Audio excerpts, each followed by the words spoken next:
말씀 하박국 2장 9절부터 14절까지입니다. 짧은 구절이기 때문에 함께 읽겠습니다. 시작.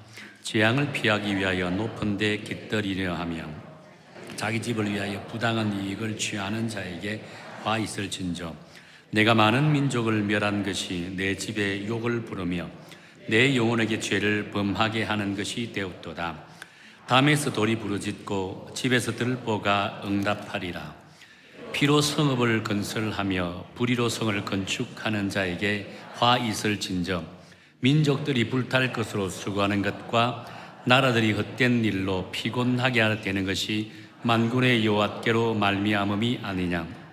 이는 물이 바다를 덮음같이 여호와의 영광을 인정하는 것이 세상에 가득함이니라. 아멘, 아멘, 아멘.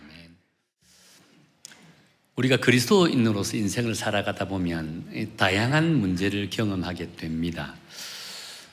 그 문제가 정말 우리를 아프게 하는 문제일 수도 있고 도저히 한 걸음도 앞을 내다가 내딛지 못할 정도로 막막한 문제일 있을 수도 있습니다. 그런데 그 문제를 처리함에 대해서 그 문제를 대하는 자세에는 두 가지 방법 중 하나를 선택한다라고 합니다. 그 첫 번째가 지극히 이성적인 방법으로 그 문제를 접근한다라고 합니다. 나 자신의 경험과 지식을 앞세우게 되고요. 또 다른 사람들의 지식과 의견을 통해서 그 일들을 처리하려고 한다는 겁니다. 그래서 이 이성적인 방법으로의 문제 해결은요, 하나님과는 전혀 상관이 없는 방법이라고 할 수 있다는 거예요. 사실 많은 그리스도인들이 이런 이성적인 방법으로 그 문제를 직면해 나가려고 하는 그런 모습을 가지고 있는 것을 보게 된다는 거예요. 또 하나는 믿음의 방식으로 접근합니다. 이 믿음의 방식은요, 단순히 이성적인 방법을 거부하는 것은 결코 아닙니다. 그러나 그 일과 관련해서 하나님의 뜻을 알게 되었을 때 다른 모든 이성적인 방법들보다 하나님의 말씀과 하나님의 뜻을 앞세운다는 거예요. 왜냐하면 그 모든 문제의 배경에는 하나님이 계심을 알기 때문입니다. 설령 그것이 고통의 문제이거나 아니면 실패의 문제이다 할지라도 그것조차도 하나님이 주권 아래에 놓여 있다라고 하는 사실을 인정한다는 거예요. 인정하는 순간 그것은 곧 하나님의 문제가 되기 때문이라는 거예요. 이것은 온전한 그리스도인, 성숙한 그리스도인들만 누리는 은혜다라고 할 수 있다는 거예요. 오늘 우리가 함께 읽었던 이 본문의 말씀인 이 하박국서는요, 여기에 대한 해답, 예시를 제시하고 있는 그런 말씀이라고 할 수 있습니다. 오늘 우리가 함께 읽은 본문을 이해하기 위해서는 먼저 하박국서를 쓰게 된 배경을 우리가 먼저 한번 살펴볼 필요가 있지 않겠는가라고 본다는 거예요. 이 하박국서는요, 유다민족이 바벨론으로부터 이 침략을 당하기 직전에 쓰여진 선지서다라고 할 수 있다는 거예요. 하나님께서는 하박국 선지자에게 유다가 바벨론에 짓밟히게 되고 많은 사람들이 학살을 당하는 전쟁의 무서움에 대한 경고의 말씀, 예언의 말씀을 하게 된다는 거예요. 자, 그런데 이 하박국 선지자는 이 자신의 민족이 바벨론에게 처참하게 멸망당할 것이다라고 하는 이 하나님의 예언의 말씀을 쉽게 받아들이지 못한다는 거예요. 그래서 하나님께 이렇게 질문을 던집니다. 아니, 하나님, 우리는 분명히 하나님의 백성이잖아요. 하나님을 믿는 백성입니다. 그런데 우리가 어찌 저 하나님을 믿지 못하는 저 갈대아 사람들에게 고통을 당하고 또 심지어 멸망까지 당해야만 됩니까? 고난도 그 역경도 모자라서 우리가 가지고 있는 모든 것 다 빼앗겨야만 됩니까? 어찌 하나님의 백성이라고 이렇게 할 수 있을까요? 저 갈대아 사람들은 교만한데 그럼에도 불구하고 힘이 강하고 잘 살고 있지 않습니까? 이것이 정녕 공평하다라고 할 수 있을까요? 라고 이렇게 질문을 던집니다. 여러분, 이 하박국 선지자의 질문이 여러분이 혹시 한 번 정도 하나님 앞에 외쳤던 그 질문이지 않습니까?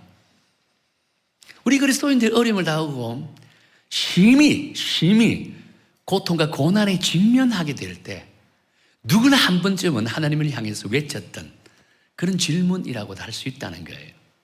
자, 그런데 여러분, 하나님은 이 하박국 선지자의 질문에 어떻게 대답할까요? 하나님이 이렇게 대답합니다. 너희들이 하나님 앞에 죄를 지었기 때문이다. 너희들이 회개하도록 하기 위해서 저 갈대아 사람을 너희에게 붙인 것이다.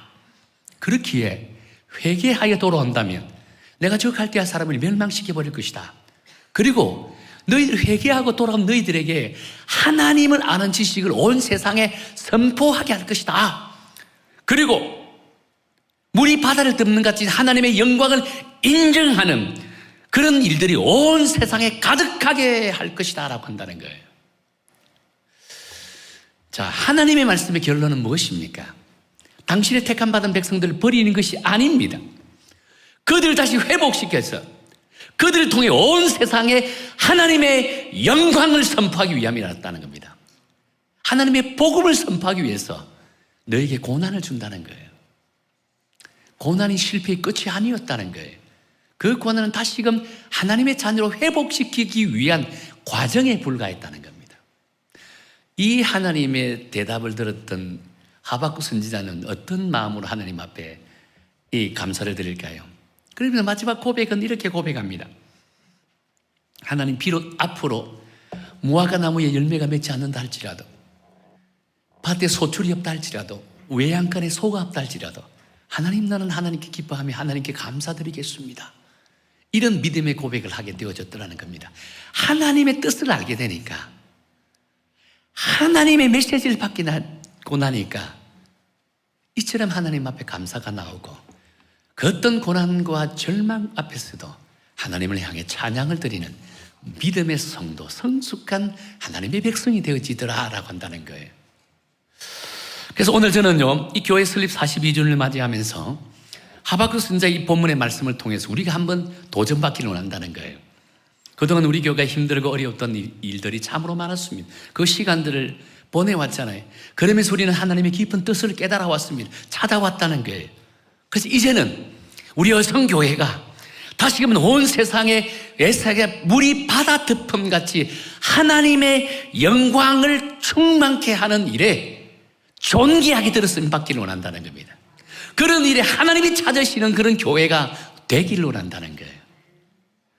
자, 그렇다면 여러분, 우리 교회가 온 세상에 하나님의 영광을 충만케 하는 일에 쓰임받기 위해서는 우리는 어떤 사역에 최선을 다해야 될까요?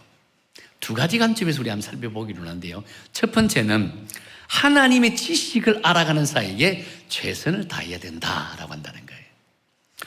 하박국 선지자가 활동한 시기는요, 대략 바벨론이 득세하기 시작할 때였던 때였다라고 볼 수 있다고 했습니다.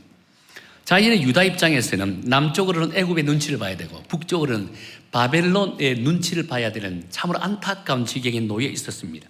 이는 곧 당시 유다는 열광들의 틈바구니 속에 끼어 있어서 마치 풍전등화와 같던 그런 위치에 놓여 있다라고 할 수 있다는 겁니다. 그럴 때 하박국 선지자는 유다의 심판을 선언하는데 그 유다의 심판을 선언하는 것으로 끝나는 것이 아니라 득세하고 있는 바벨론의 심판까지 예언하면서 선언하고 있다는 겁니다. 특히 하나님께서는요, 바벨론이라는 나라를 득세시킨 이유를 유다의 죄를 징벌하기 위한 채찍의 도구로 사용하고 있다라고 하는 사실을 말씀하고 있다는 겁니다. 그러면서 3절부터 8절까지 해서 유다의 죄악상들을 열거하고 있다는 겁니다. 어떤 죄였습니까? 온 나라가 교만과 탐욕이 넘치고 우상 숭배가 온 나라를 뒤엎고 있다는 겁니다. 자연히 하나님의 영광이 유다를 떠날 수밖에 없다는 거예요. 하나님의 은혜 역시 죄악이 범람한 유다에서 소멸될 수밖에 없다는 거예요. 그러니 유다는 이로 인해서 끊임없이 갈등할 수밖에 없고 반복하고 하나님의 은혜가 없으니까 날마다 모든 백성들이 입으로 통해서는 부정적인 말들을 쏟아낼 수밖에 없는 거예요. 남을 비방하고 남을 비판하고 시기하고 질투하고 반목하고 갈등하고 분열하고 분쟁이 일어나고 하나님의 은혜가 없으니까 이런 안타까운 일들이 일어나고 만다는 거예요. 그것이 유다 백성들의 지금 유다 나라가 가지고 있는 안타까운 모습이라고 할 수 있다는 겁니다. 여러분, 어느 공동체이든 하나님의 은혜가 없으면 이런 안타까운 일들이 일어난다는 거예요. 오늘날 교회 안에도 마찬가지라고 할 수 있다는 겁니다. 교회라고 다를까요? 하나님의 은혜가 있는 교회와 하나님의 은혜가 없는 교회가 이처럼 달라진다는 거예요. 자, 그런데 중요한 것은요, 이 모든 죄의 시작이 하나님을 아는 지식이 없음에서 시작되었다는 겁니다. 하나님을 아는 지식이 없음에서 시작됐습니다. 그래서 하나님께서는요, 이 하박국 선지자에게 이스라엘의 회복을 말씀하시면서 본문 14절에서 이렇게 말씀합니다. 우리 본문 14절 다 함께 읽어볼까요? 14절입니다. 시작. 이는 물이 바다를 덮은 같이 여호와 영광을 인정하는 것이 세상에 가득함이라 라고 합니다. 여기서 우리말 성경에는 여호와의 영광을 인정하는 것이라고 이렇게 번역하고 있죠. 그런데 영어 성경에서는 뭐라고 번역하고 있냐면요, The knowledge of the glory of the Lord라고 되어 있습니다. 제가 영어를 잘해서 하는 것이 아닙니다. 이걸 해석해 보면 여호와의 영광을 아는 지식입니다. 그래서 현대인의 성경에서는 이렇게 번역합니다. 바다의 물로 가득한 것처럼 세상이 나 여호와의 영광을 아는 지식으로 가득할 것이다 라고 했다는 거예요. 당시 유다 백성에게도요, 또 세상 나라 백성에게도요, 하나님을 아는 지식이 없으니까 하나님의 영광이 떠나게 되고, 하나님의 영광이 떠나니까 하나님의 은혜가 소멸되었다는 겁니다.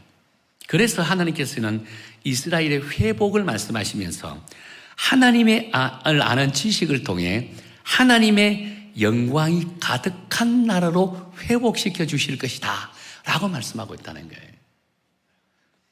그렇습니다. 당시의 시대나 오늘 이 시대나 가장 큰 문제점이 바로 하나님을 아는 지식이 점점 사라져가고 있다라고 한다는 겁니다.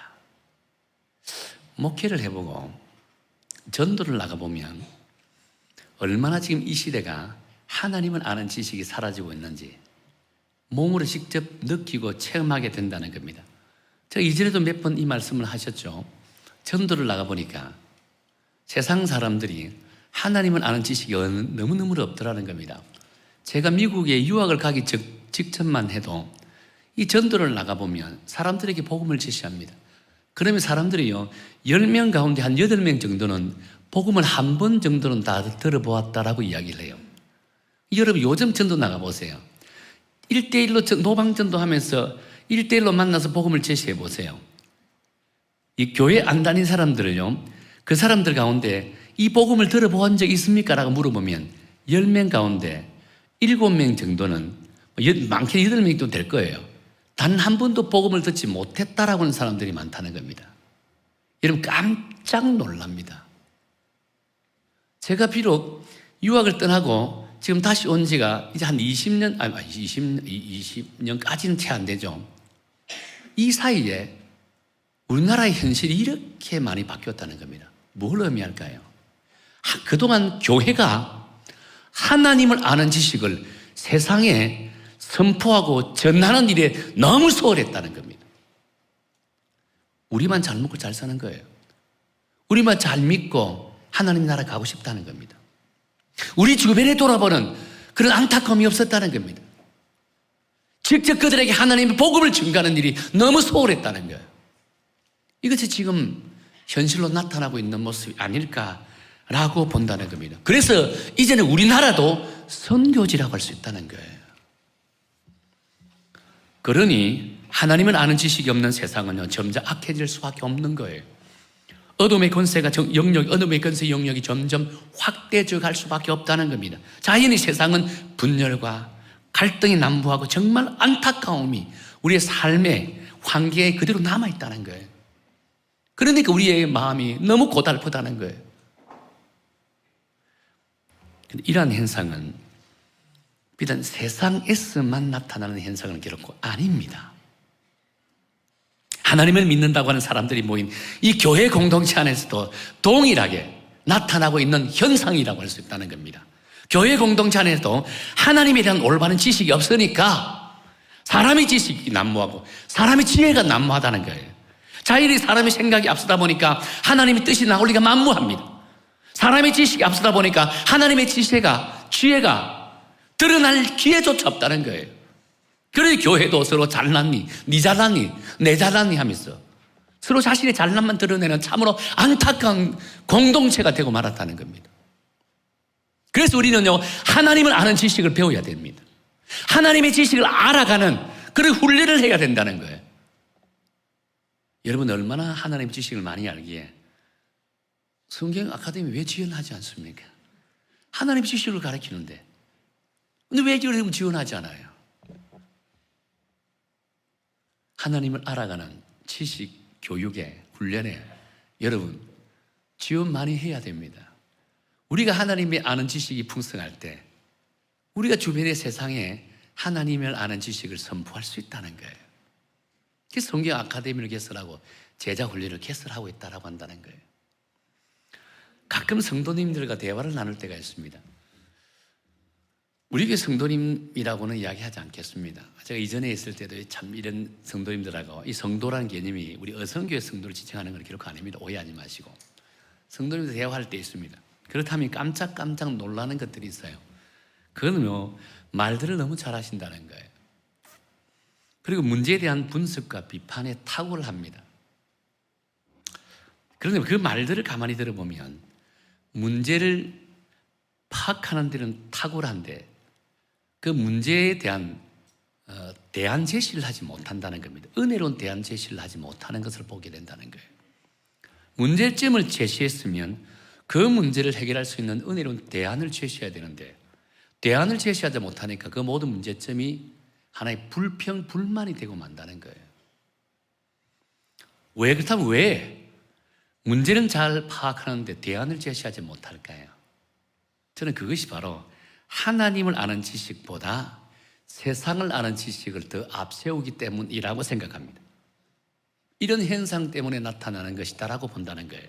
다시 말해서 믿음의 방식으로 그 문제에 접근하는 것이 아니라 지극히 이성적인 방법으로 그 문제에 접근한다는 겁니다. 그러니 문제가 해결되기는커녕 도리어 그 문제로 상처만 남기게 되고 갈등만 양산시키게 된다는 겁니다. 여러분, 이런 교회는요, 하나님의 은혜가 그렇게 많지 않다는 거예요. 제가 미국에 유학을 가게 된 것도 제가 계속 여러분에게 말씀드렸습니다. 교회 성장학에 대한 관심이 참으로 많았습니다. 건강한 성장이 교회 성장이 어떤 것일까를 알고 싶어 배우고 싶어서 제가 미국 유학을 갔습니다. 이 교회 성장을 공부하면서 미국에 성장하는 교회들을 이렇게 많이 탐방도 하고 분석도 해보았습니다. 근데 여러분, 현대 미국 교회는 정확하게 두 종류로 나눠져 있습니다.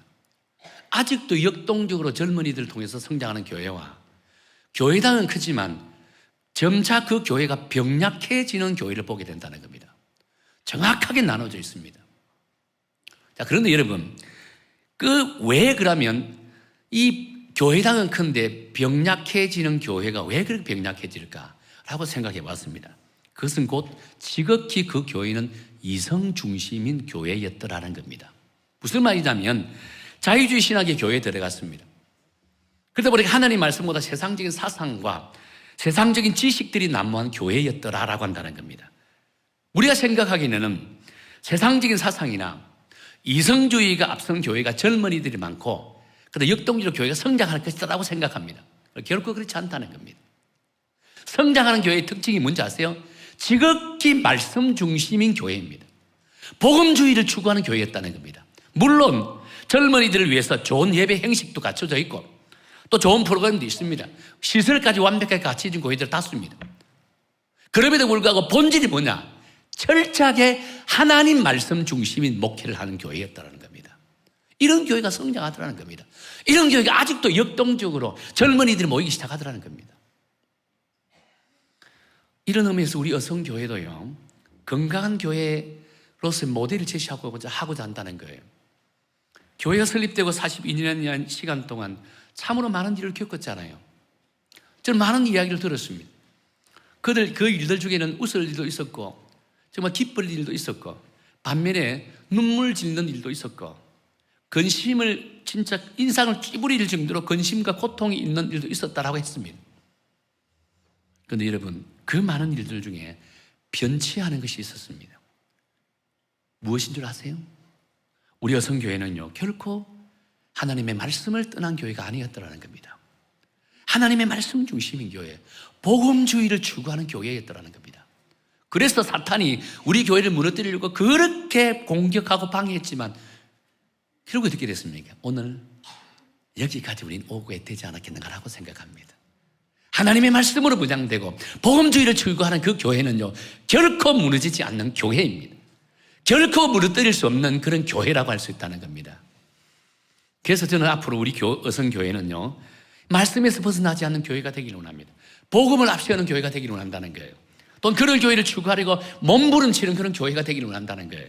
그래서 하나님의 지식을 알아가고 또 전하는 일에 열심을 해서 이 부천지역과 이 민족과 열방 중에 하나님의 영광이 가득 채워지는 일에 우리 어성교회가 하나님으로부터 귀하게 존귀하게 들어쓰임 받기를 원한다는 겁니다. 여러분, 우리 어성교에 속해 있는 우리 성도님들도 하나님의 지식을 알아가고 그 지식을 세상에 전파하여 하나님의 영광이 충만해지도록 우리 모든 성도들이 이 마지막 때 하나님으로부터 존귀하게 들어쓰임 받는 그런 믿음의 성도가 되기를 예수님 이름으로 축원합니다. 자, 또 한 가지는 하나님의 평화를 전하는 사역에 최선을 다해야 한다라고 한다는 겁니다. 2장 전체를 보면 6절부터 바벨론의 포악한 죄를 나열하고 있는 것을 보게 된다는 겁니다. 특히 8절에서는요, 그들의 죄를 이렇게 지적합니다. 우리 8절 한번 읽어볼까요? 8절입니다. 시작. 내가 여러 나라를 노약하였으므로 그 모든 민족의 남은 자가 너를 노약하려니 이는 내가 사람의 피를 흘렸으며 또 땅과 성읍과 그 안에 모든 주민에게 강포를 행하였습니다 라고 합니다. 지금 바벨론은요, 나라를 어떻게 노략하고 사람들의 피를 흘리게 하였으며 성읍의 모든 주민들에게 강포를 행하였다라고 한다는 겁니다. 이것을 역설적으로 우리 이해해보면 지금 유다는 바벨론의 침략으로부터 평화를 완전히 잃어버렸다는 겁니다. 전쟁과 다툼과 강포로 인해서 평온함을 완전히 잃어버린 상태였다라고 한다는 겁니다. 온 나라 백성들이 단 한순간도 평화를 얻지 못하고 있습니다. 자연의 기쁨이 사라지고 근심과 걱정과 눈물만 넘쳐나고 있다는 겁니다. 놀라운 것은 이런 세상에 하나님의 영광이 임하게 되니까 천지가 계백하는 새로운 세상이 열리게 되어졌더라라고 한다는 겁니다. 우리 14절을 볼까요? 우리 14절 다 함께 읽겠습니다. 시작. 물이 바다 덮음같이 여호와의 영광을 인정하는 것이 세상에 가득하니라. 전쟁이 있고 다툼이 있고 갈등이 있고 아픔이 있고 폭력이 난무한 이 세상에 물이 바다 덮음같이 하나님의 영광이 가득하니까 온 세상이 어떤 일이 지금 벌어지고 있다 했습니까? 천지가 계백하는데 어떻게 해요? 20절에 볼까요? 우리 20절입니다. 다시 한번 읽겠습니다. 시작. 오직 여호와는 그 성전에 계시니 온 땅은 그 앞에서 잠잠할지니라 라고 했습니다. 조금 전만 해도 온 세상이 정쟁과 포악으로 말미암아 피를 물들었던 이 세상이 이제는 갑자기 평온해졌다는 겁니다. 서로 죽이고 다투게 엄난하고 우상이 판을 치는 그 세상들이 하나님의 영광이 임하게 되니까 이토록 고요하게 하나님 앞에 누구다 할 것 없이 숨죽이듯이 평온해졌다라고 한다는 겁니다. 질서가 생겼더라는 겁니다. 그렇습니다. 이것이 바로 하나님의 영광이 임한 달라진 세상의 모습이라고 할 수 있다는 거예요. 하나님의 영광이 임한 나라는요, 혼돈이 멈추고 평화가 깃들었습니다.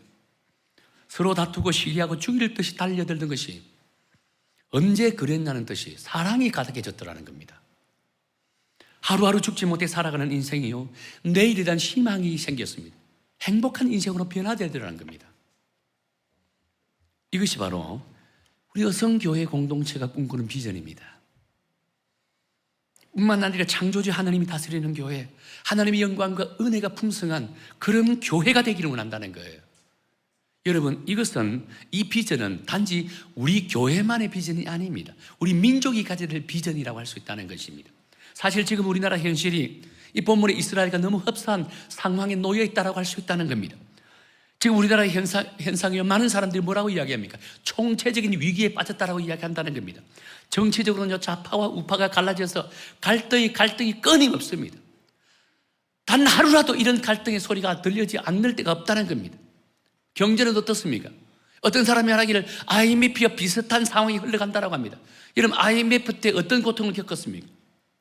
수많은 회사들이 문을 닫았습니다. 수많은 사람들이 절망 속에 빠지고 그 절망을 견디지 못해서 자살하고 얼마나 큰 고통이 있었습니까?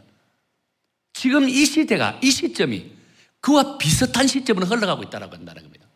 중소기업을 하는 분들이 이야기를 들어보면 하루하루 그냥 마지못해 살아가는 것처럼 아주 하루 넘어가기가 정말 벅차다라고 합니다. 여러분, 도덕적으로 윤리적으로는 어떨까요? 이 시대 지금 도덕적으로 윤리적으로 지금요 땅바닥에 떨어졌습니다. 세계보건기구에서 언젠가요 전 세계 대상으로 OECD 국가 대상으로 사기꾼 나라를 이렇게 순위를 매기는데 1등이 어딘지 아세요? 우리나라가 사기꾼 나라 1등이라고 되어 있다는 겁니다. 얼마나 처참하고 얼마나 안타까운 모습이라 할 수 있을까요? 통탄할 일입니다. 통탄할 일. 지금 우리나라 현실이 이처럼 총체적인 위기 속에 빠져 있다는 겁니다. 그런데 감사하게도 긍휼하신 하나님께서는 이런 총체적인 위기에 빠져 있는 우리 민족에게 하나님을 아는 지식을 선포하기를 원한다는 겁니다. 하나님의 영광이 가득해지기를 원한다는 겁니다. 그래서 그런 일들에 오늘 저와 여러분이 부르신다는 겁니다. 그런 하나님의 아는 지식을 선포하고 하나님의 영광을 선포하는 일에 그 일들을 쓰임받을 수 있는 교회를 찾으신다는 겁니다. 사람을 찾으신다는 겁니다. 그래서 우리 여성교회가 이런 사역에 최선을 다하는 교회가 되기를 원합니다. 하나님의 지식이 가득하고 하나님의 영광이 충만한 그런 교회가 돼서 이 시대 하나님이 찾는 그런 교회가, 그런 성도가 되기를 축원합니다.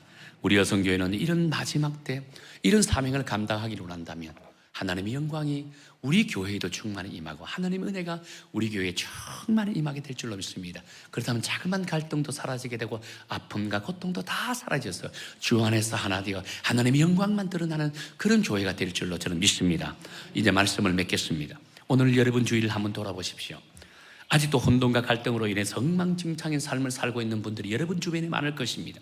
하나님의 지식이 사라지니까 사람의 생각과 사람의 지식이 난무하고 그로 인해서 서로 잘났다고 교만하고 또 다툼과 갈등이 있는 그런 분들이 여러분 주변에 참으로 많을 것입니다.